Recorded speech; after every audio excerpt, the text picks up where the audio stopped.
Hai guys, kembali lagi sama aku Raffi Hana atau biasa dipanggil Alfi.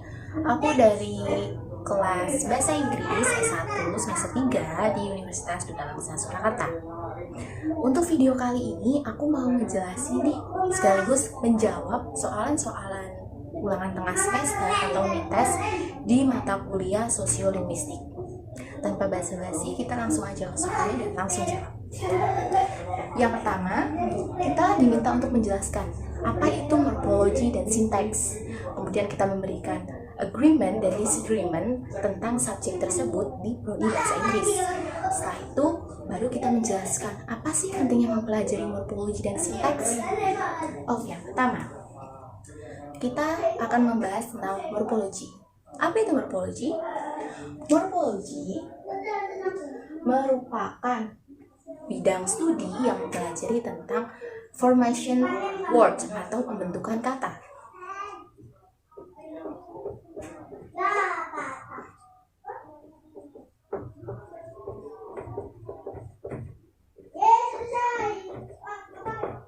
Morfologi itu membahas tentang formation words atau pembentukan kata.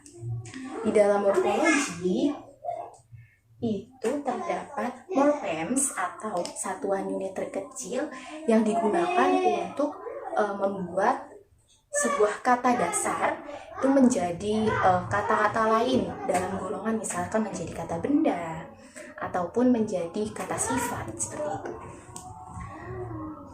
Morfem sendiri itu terbagi menjadi dua, yaitu free morfem dan bound morfem. Free morfem merupakan morfem yang bisa berdiri sendiri tanpa adanya suatu imbuhan di belakang maupun di depannya. Contohnya kata eat atau kata makan, itu tidak memerlukan kata depan, imbuhan depan atau imbuhan belakang, karena makan itu bisa berdiri sendiri. Kemudian untuk bound sendiri, ini beda karena dia terbagi menjadi dua, yaitu prefix dan suffix. Apa itu prefix dan apa itu suffix? Prefix merupakan imbuhan di awal kata dan suffix merupakan imbuhan di akhiran kata. Contohnya dari prefix apa sih? Contohnya re bla bla bla, terus pre bla bla bla, terus ada lagi this bla bla bla, miss bla bla bla, seperti itu contohnya ya. Kita tulis di sini. Prefix itu contohnya this, re, an, re, dan lain-lain. Sedangkan suffix, apa sih contoh dari suffix atau imbuhan belakang kata? Contohnya ada li, ada nas, ada label, dan lain-lain. Contoh prefix sendiri dari un plus healthy, jadi unhealthy atau sakit, tidak sehat.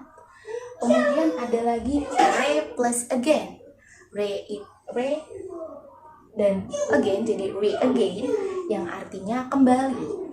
Kemudian ada pre plus historic yang menjadi prehistoric atau sebelum sejarah. Itu untuk suffix. Itu untuk prefix. Sedangkan untuk suffix itu contohnya ada happy and ly, jadi happily atau dengan senang hati.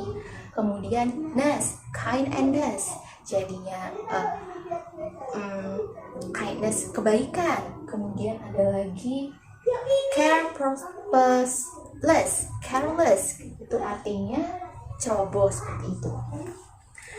Kemudian apa sih itu sintaks?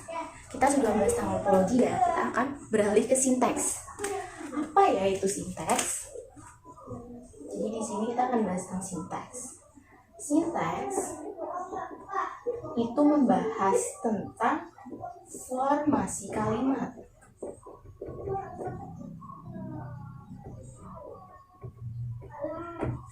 Formasi kalimat, formation sentence. Di dalam sinteks itu biasanya kalimatnya terbentuk dari subjek, verb, dan objek. Siapa sih subjek? Subjek itu bisa berupa pronoun atau kata ganti seseorang maupun noun, itu kata benda seperti nama orang, nama hewan atau nama benda. Kemudian ada verb.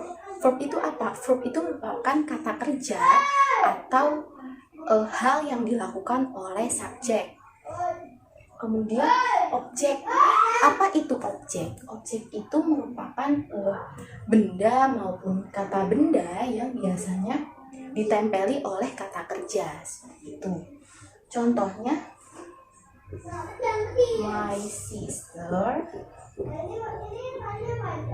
found her diary. Oke. My sister ini merupakan subjek, found ini merupakan verb, her diary merupakan objek. My sister atau saudara perempuan saya itu subjek, found menemukan itu merupakan kata kerja, kemudian her diary atau buku catatannya itu merupakan objek yang ditempeli oleh kata kerja. Contohnya seperti itu ya. Kemudian apa sih agreement dan disagreement saya terhadap mata kuliah ini ada di prodi saya? Agreement saya karena morfologi ini merupakan pembentukan kalimat dan sintaks morfologi merupakan pembentukan kata dan sintaks merupakan pembentukan kalimat, maka itu merupakan hal yang penting. Kenapa penting? Karena itu terkait dengan grammar. Grammar ini sebenarnya merupakan basic seorang mahasiswa untuk mempelajari bahasa Inggris tentang tata bahasa jika di Indonesia. Jadi meskipun ini simple, ini sulit untuk kita pelajari. Jadi dengan adanya morfologi dan sinteks itu bisa membantu kita untuk mempelajari lebih tentang grammar. Kemudian apa sih disagreement-nya? Disagreement-nya itu karena ini mempelajari tentang sinteks, maka kita harus teliti. Kemudian kita harus detail bagaimana sih membentuk dan memisahkan kata per kata menjadi kalimat atau dari kalimat menjadi kata. Itu yang membuat kita harus sangat-sangat detail. Apabila tidak detail, kita tidak bisa untuk melanjutkan studi kita. Apa yang kita pelajari kita tidak tahu. Kemudian apa sih pentingnya untuk mahasiswa prodi bahasa Inggris seperti saya? Tentunya ini akan berdampak pada pengaplikasian sehari-hari tentang pembentukan kata maupun pembentukan kalimat dalam bahasa Inggris. Dan ini merupakan basic yang harus bisa dipelajari oleh seorang mahasiswa untuk mempelajari studi dari pelajaran bahasa Inggris ini. Jadi seperti itu menurut saya. Apa sih pentingnya? Seperti itu. Oke, kita akan beralih ke nomor yang kedua.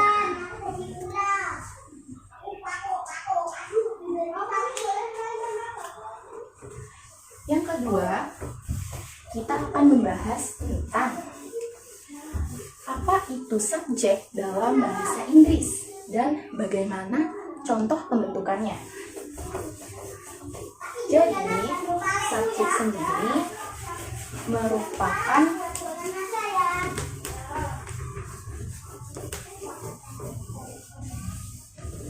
person atau things, jadi orang atau benda yang melakukan suatu aksi atau action.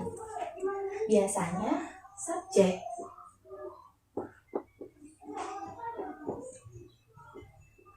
ini terdiri dari noun atau kata benda dan pronoun atau kata ganti orang. Nah, subjek ini bisa dikatakan subjek apabila yang pertama, dia bisa melakukan suatu hal. Yang kedua, dia bisa dideskripsikan. Seperti itu ya. Itu syarat menjadi sebuah subjek atau syarat dari subjek. Nah, setelah itu contohnya bagaimana sih itu bisa dikatakan sebagai doing action atau being described. Jadi contohnya, I buy clothes. Saya membeli pakaian. Saya di sini adalah subjek karena melakukan aksi berupa membeli pakaian. Contoh lain, Nico is chubby. Nico di sini adalah subjek dan is chubby merupakan deskripsi dari Nico. I masuk ke pronoun, sedangkan Nico masuk ke noun. Jadi I adalah pronoun atau kata ganti dan Nico merupakan noun atau nama seseorang. Jadi itu merupakan penjabaran dari subjek. Setelah itu kita akan membahas nomor 3. Nomor 3, kita diminta untuk menjelaskan dan memberi contoh tentang apa itu noun phrase dan apa itu appositive phrase.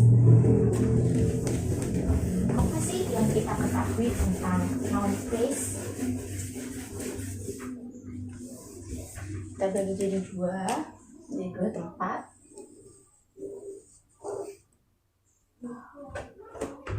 Oke. Noun phrase. Suatu frasa bisa dikatakan menjadi frasa kata benda atau noun phrase dalam bahasa Inggris itu apabila dia memiliki noun dan diikuti oleh determiner, bisa juga diikuti oleh adverb, dan bisa juga diikuti oleh adjective. Noun di sini berfungsi sebagai head atau kepala dari suatu frasa. Determiner, adverb, dan adjective di sini itu menjadi modifier dari head atau penjelas dari kepala tersebut. Contohnya, a broken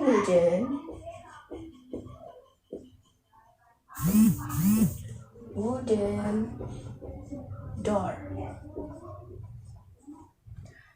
Di sini merupakan determiner. Broken merupakan adjective, wooden merupakan adjective, dan door merupakan noun. Berarti door ini merupakan head atau kepala dari frasa yang dibentuk, dari kalimat yang dibentuk. Di sini dari a broken sampai wooden itu merupakan modifier atau penjelas dari head, dari door tersebut. Seperti itu. Oke, ini jelas tentang noun phrase. Kemudian kita beralih ke appositive phrase. Apa itu appositive phrase? Appositive phrase ini merupakan sekelompok kata yang berfungsi untuk mengubah noun atau pronoun di dalam frasa atau kalimat menjadi sebuah pronoun di frasa tersebut.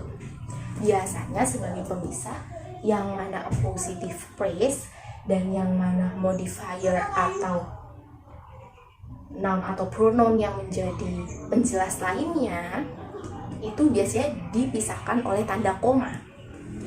Contoh, Alex, his head teacher of school,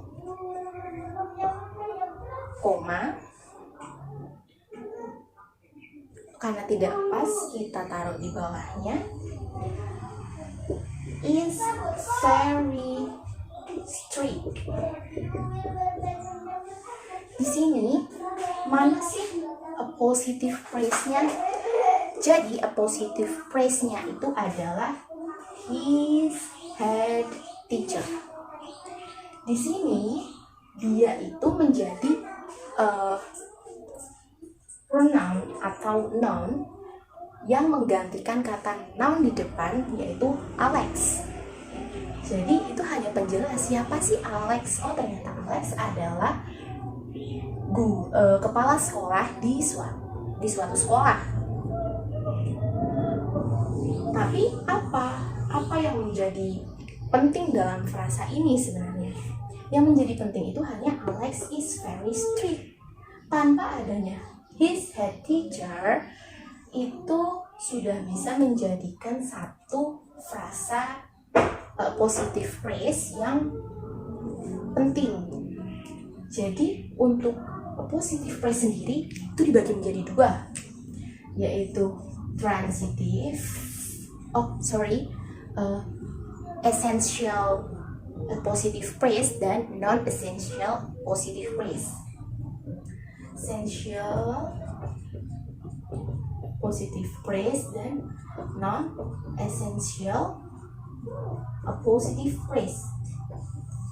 Apa sih perbedaan keduanya?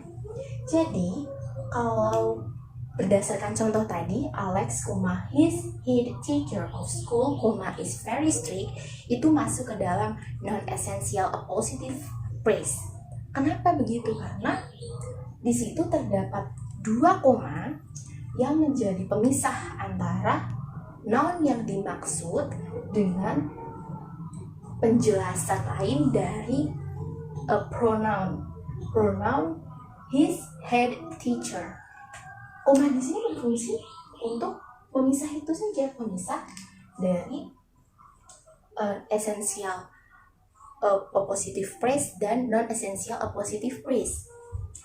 Lalu apa yang menunjukkan bahwa ada essential positive phrase? Alex is very strict. Itu merupakan essential positive verbs. Essential positive phrase.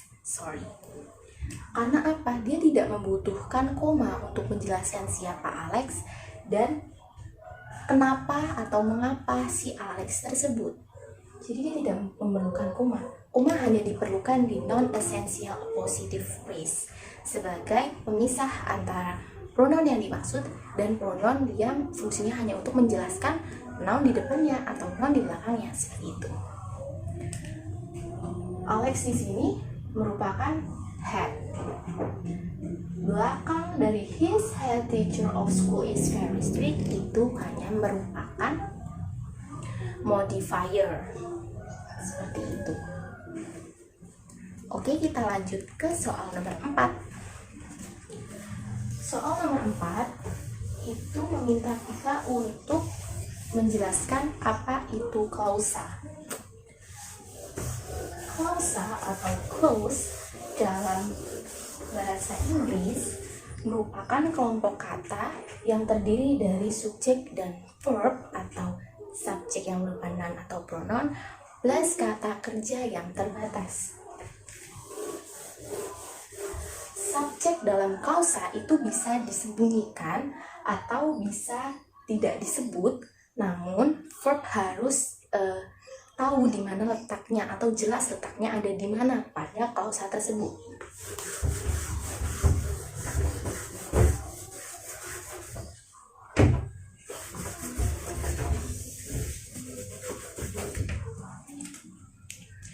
Klausa atau dalam bahasa Inggris clause terdiri dari subjek plus verb yang terbatas. Klausa dibagi menjadi dua, yaitu independent clause dan dependent clause. Apa itu independent clause? Independent clause itu merupakan klausa yang bisa berdiri sendiri dan merupakan kalimat yang berbeda. Contohnya, I want to be a doctor. Dimana di sini terdapat subjek dan terdapat verb yang di sini ditambahi oleh objek. Namun karena ini membahas tentang klausa, maka dari want to be a doctor ini merupakan verb phrase, sehingga subjek dan verb phrase ini termasuk independent clause. Kemudian untuk dependent clause, apa sih dependent clause? Dependent clause bisa disebut dengan subordinate clause.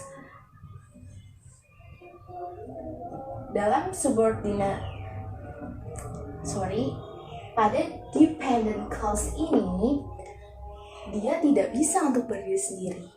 Dia memerlukan independent clause untuk membentuk suatu kalimat yang sempurna. Contoh independent clause yang ini memang tidak bisa untuk berdiri sendiri, yaitu when I grow up. When I grow up itu merupakan dependent clause. Dia memerlukan independent clause untuk menjadi kalimat yang sempurna dan mempunyai tujuan yang sempurna dari dibentuknya kalimat tersebut. Maka kita gabungkan menjadi when I grow up,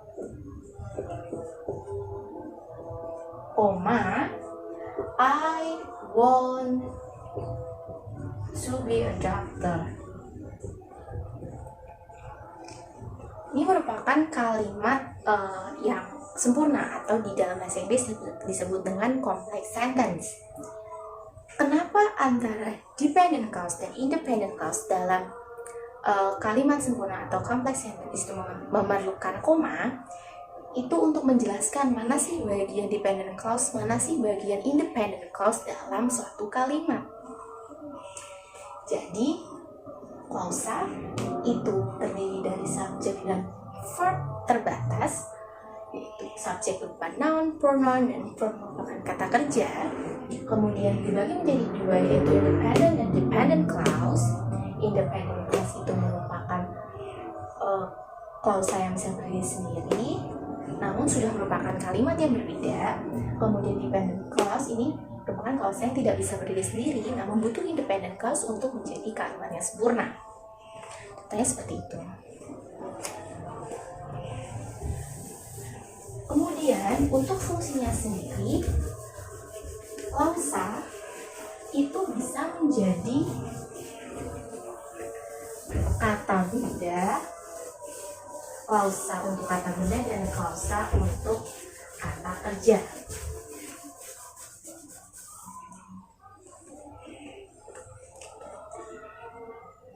Klausa kata benda dalam bahasa Inggris disebut noun clause.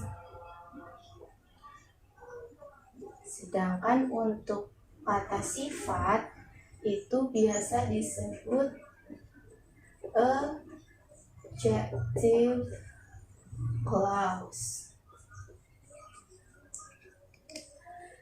Di noun clause sendiri itu memerlukan kata what, how, who, when, where, dan itu terbagi menjadi 3 clause yang merupakan noun clause sebagai bentuk kalimat pertanyaan. Itu ada who, when, where, why, whose, how, what, which, dan lain-lain. Contoh di sini kita mengambil when Mary was born. When Mary was born di sini itu merupakan noun clause berbentuk pertanyaan atau question yang nantinya bisa kita jawab dengan I don't remember when Mary was born. Seperti itu. Kemudian ada lagi whether dan if. Itu berfungsi untuk menjawab pertanyaan yes no question. Contohnya ada pertanyaan will it work? Will it work? Itu bisa kita jawab dengan he wonders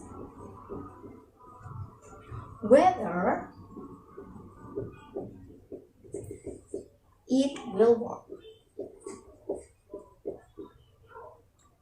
Yang kedua bisa juga kita jawab dengan he wonder if it will work. Contohnya seperti itu. Kemudian ada lagi bagiannya yaitu that. That di sini berfungsi untuk memberikan statement pada suatu fakta atau suatu idea, an idea atau suatu pikiran. Contohnya, the whiteboard is rectangular. Papan tulis ini persegi panjang, bentuknya persegi panjang. Itu bisa kita jawab dengan we know that the whiteboard is rectangular. Jadi that di sini berfungsi sebagai statement kita terhadap suatu fakta atau suatu idea. Jadi noun clause ada 3. Yang pertama itu sebagai noun clause pertanyaan, yaitu who, when, where, whose, what, which, seperti itu. Kemudian ada whether dan if yang berfungsi sebagai yes no question atau jawaban dari yes no question. Kemudian ada juga that yang berupa noun clause yang menunjukkan untuk memberikan suatu statement kita terhadap suatu fakta maupun sebuah idea. Kemudian untuk adjective clause di sini itu diawali dengan relative pronoun seperti who, kemudian seperti whom, whose, which, seperti itu. Atau bisa juga dengan relative adverb, yaitu when atau where. Oke, bisa diawali dengan relative pronoun maupun relative adverb. Contohnya apa sih? Contohnya kita di sini mengambil students who work hard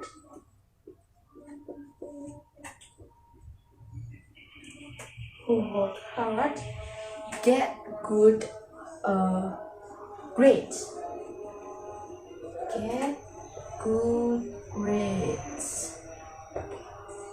Yang mana di sini merupakan adjective clause, adalah who work hard. Itu merupakan adjective clause yang menggunakan relative pronoun. Oke, jadi untuk adjective clause itu bisa dimulai atau bisa didahului menggunakan relative pronoun maupun relative adverb. Relative pronoun yaitu who, whom, kemudian which, dan relative adverb when atau where, seperti itu. Oke, next untuk nomor 5 kita diminta untuk menjelaskan apa itu sentence dalam bahasa Inggris atau kalimat dalam bahasa Inggris. Dan bagaimana sih kalimat itu dibuat dalam bahasa Inggris?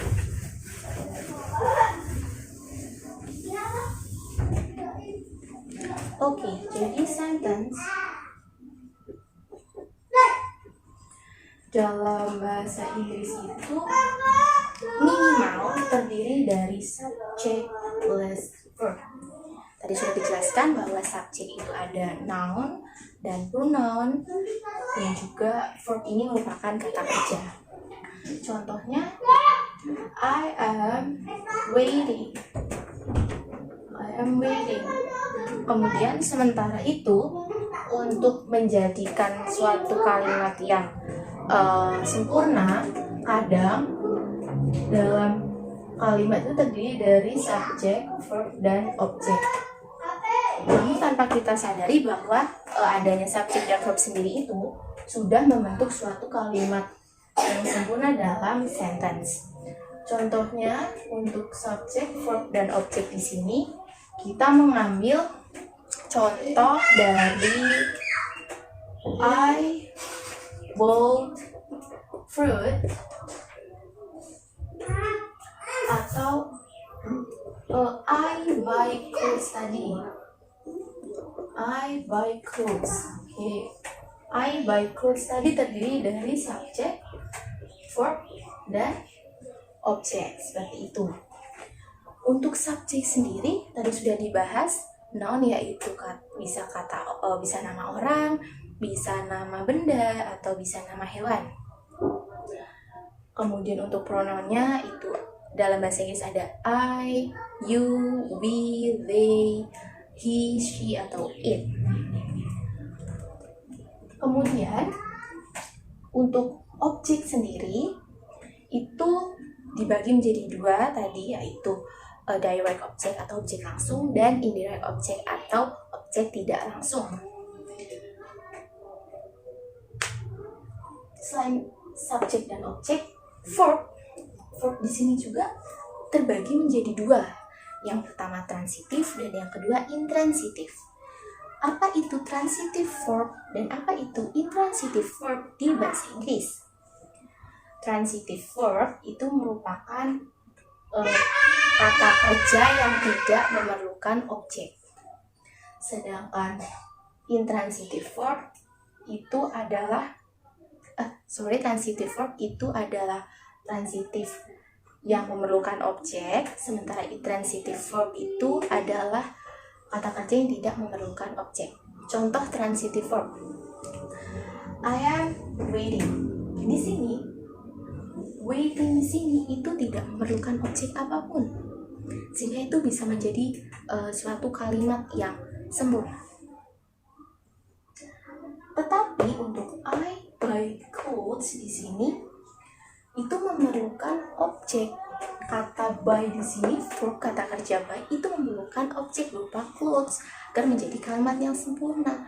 Karena jika hanya I buy, apa yang dibeli, apa yang dia beli atau yang kita beli.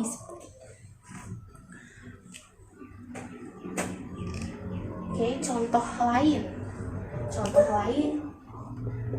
My body lets me their calculator. My body di sini merupakan subjek. Subjeknya berupa noun. Lets di sini adalah verb. Me merupakan indirect object, di mana dia memerlukan dia merupakan indirect object karena dia ditempeli oleh verb. Kemudian their calculator itu merupakan direct object atau objek yang secara langsung ada untuk verb dan subjek. Jadi my body lets me their calculator itu merupakan satu kalimat yang utuh. Seperti itu. Oke, kita lanjut ke nomor 6. Nomor 6 itu kita membahas tentang tree diagram. Tree diagram dari dua kalimat, yaitu a smart person knows what to say. A smart person knows what to say. Di sini kita harus membagi mana subjek, mana verb, mana objek, mana yang noun phrase, mana yang verb phrase. Kemudian dari kata-kata ini masuk golongan apa sih sehingga kita bisa membentuknya menjadi suatu tree diagram syntax. Jadi dari a smart person ini merupakan subjek. Kemudian knows di sini merupakan verb. What to say ini adalah objek. Dari a smart person ini kita bisa menyebutnya sebagai noun phrase. Kemudian dari knows what to say ini kita bisa menyebutnya menjadi verb phrase. Oke. Kita masuk ke pohon diagramnya. Jadi di sini merupakan kalimat a person knows what to say. Ini merupakan kalimat. Jadi atasnya itu S itu kalimat. Kemudian dibelah atau dibagi menjadi dua, yaitu berupa noun phrase dan verb phrase, karena tadi dalam kalimat itu juga terbagi menjadi dua, yaitu noun phrase dan verb phrase. Di noun phrase ini terdiri dari a smart person. A smart person itu masuk mana, dan mana. Di sini a merupakan determiner. Kemudian smart di sini adjective. Person merupakan noun. Oke, jadi a smart person sudah kita temukan pembagiannya. Kemudian knows what to say. Verb phrase di sini kita bagi menjadi dua yang bisa masuk ke dalam verb phrase, yaitu verb, noun phrase, dan prepositional phrase. Verb di sini yaitu knows. Knows di sini verb ya. Jadi di sini knows. Kemudian noun phrase di sini kita bagi lagi menjadi dua, menjadi determiner dan prepositional phrase. What di sini itu masuk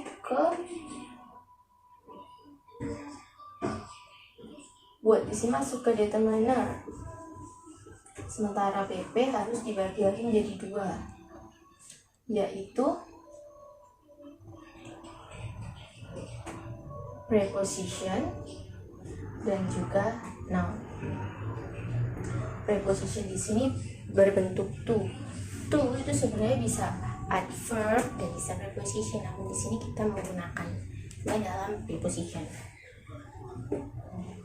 Dan noun di sini adalah say. Jadi seperti ini untuk a smart person knows what to say. Oke, kemudian kita akan bahas lagi tentang a wise person knows whether or not to say.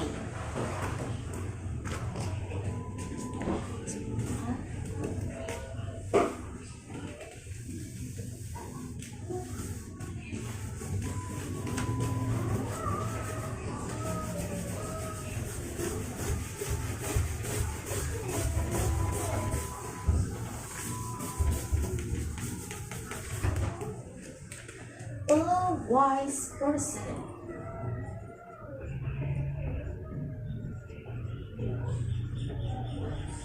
Person knows whether or not to say. Oke, jadi dari a wise person ini merupakan subjek. Knows for whether or not to say adalah objek.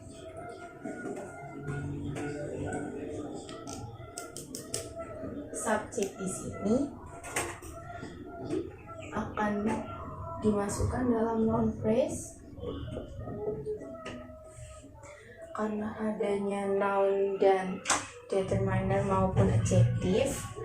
Kemudian dari noun sampai C ini akan kita masukkan dalam verb phrase. Lalu bagaimana untuk membaginya?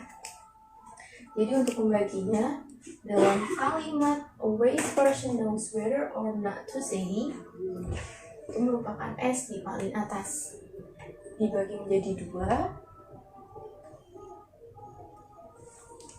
itu noun phrase dan verb phrase.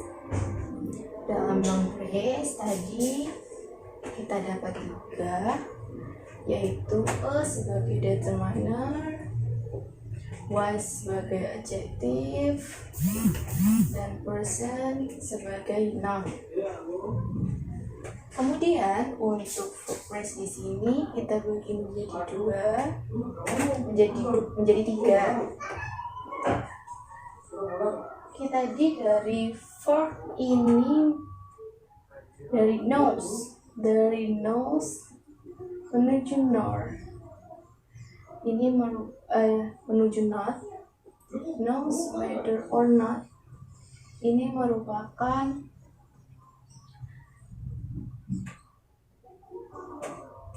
dibagi lagi menjadi VP dan not to say ini sebagai noun phrase. Jadi di noun phrase nanti dibagi menjadi tiga, bukan hanya dua cabang seperti tadi, tapi menjadi tiga, yaitu verb, prepositional phrase, dan juga noun phrase. Di verb ini kita turunkan knows itu sebagai verb atau kata kerja. Kemudian prepositional phrase ini itu terdiri dari tiga, yaitu ada determiner, ada conjunction, dan ada preposition. Untuk menjadi suatu prepositional phrase tentu harus ada salah satunya, yaitu preposition. Determiner di sini itu whether, seperti tadi what, conjunctionnya adalah or, dan prepositionnya adalah not. Sedangkan untuk noun phrase di sini dibagi menjadi dua, ada adverb dan juga noun. Adverb di sini itu to. Tadi kita sudah membahas bahwa to itu bisa masuk ke adverb dan bisa masuk ke preposition. Nounnya berupa C. C itu merupakan adjektif, tapi kenapa bisa menjadi noun? Karena dalam suatu kalimat itu harus terdapat kepala atau head yang nantinya diikuti atau dijelaskan oleh kalimat kata-kata sebelumnya yang berupa modifier. Modifier tadi bisa berupa determiner, bisa berupa adjektif, dan bisa berupa adverb. Sedangkan di sini kita memerlukan kepala, jadi adjektif ini kita ubah menjadi kepala sebagai penanda bahwa dia adalah a noun yang dijelaskan oleh modifier di depan-depannya. Jadi seperti itu untuk penjelasan nomor 6. Untuk nomor 7 kita akan bahas tentang istilah-istilah dari morfologi dan sintaks. Masing-masing kita akan membahas 5. Oke, jadi untuk morfologi,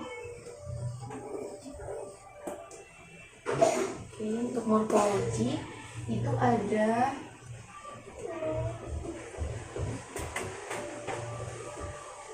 coinage, tulisannya coinage, ada clipping, ada compound, ada acronym, dan ada blend. Apa sih pengertian dari kelima istilah ini? Jadi coinage di sini itu adalah membentuk kata baru untuk menunjukkan suatu kata, bisa berupa produk atau suatu benda. Contohnya, Indomie itu berfungsi untuk menunjukkan bahwa yang dia maksud adalah mie instan atau Vaseline. Vaseline di sini berfungsi untuk menunjukkan bahwa yang dimaksud adalah lotion seperti ini. Kemudian clipping. Apa itu clipping? Clipping adalah mengurai kata yang mempunyai syllables atau suku kata yang lebih dari 2, lebih dari 1. Contohnya phone. Phone di sini itu berasal dari kata telepon. Nah, untuk mempersingkatnya, maka hanya diambil bagian belakangnya, yaitu phone. Compounds. Compounds di sini adalah menggabungkan 2 bagian kata menjadi satu kata, kata baru. Contohnya, dua kata yang menjadi satu kata. Fingerprint itu berasal dari finger dan print. Ada lagi bookcase, itu berasal dari book dan case.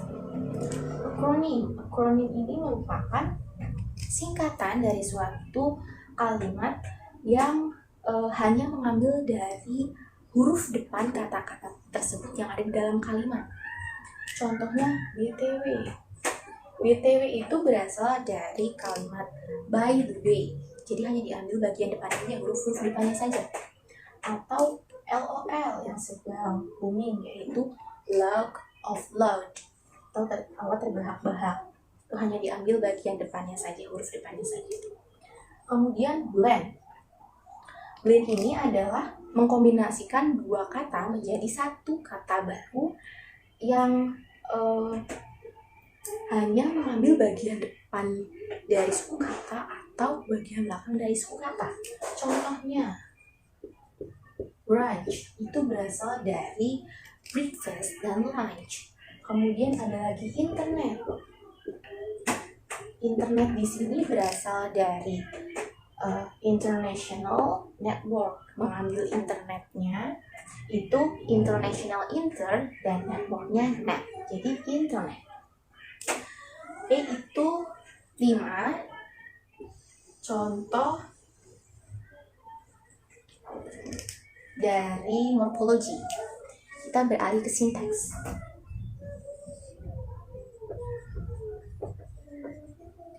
Sintaks di sini kita tadi sudah membahas beberapa contohnya seperti noun phrase. Contohnya seperti clause. Contohnya seperti kalimat atau sentence. Kemudian ada accusative phrase. Dan ada lagi yang baru akan kita bahas, yaitu syntactic ambiguity.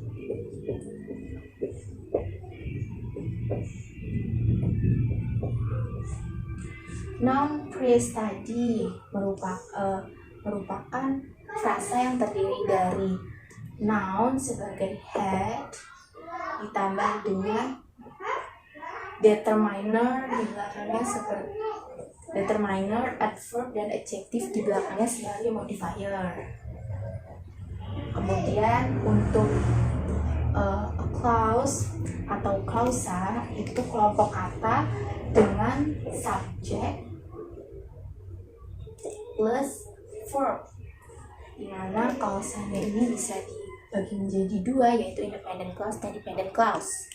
Kemudian sentence, minimal sentence bisa dikatakan suatu kalimat apabila terdapat subjek dan terdapat verb, atau bisa juga ditambahkan dengan objek sebagai hal yang ditempel atau yang dikenai oleh verb. Jadi subjek plus verb ini sudah termasuk sentence, tapi jika ditambah objek itu tidak apa-apa. Kemudian a positive phrase merupakan kumpulan kata yang berfungsi untuk menjelaskan noun atau pronoun, namun dengan tambahan pronoun atau noun sebagai penjelas saja. Yang tadi dimana membutuhkan koma untuk memisahkan mana noun yang dimaksud dan mana noun atau pronoun yang berupa positive phrase.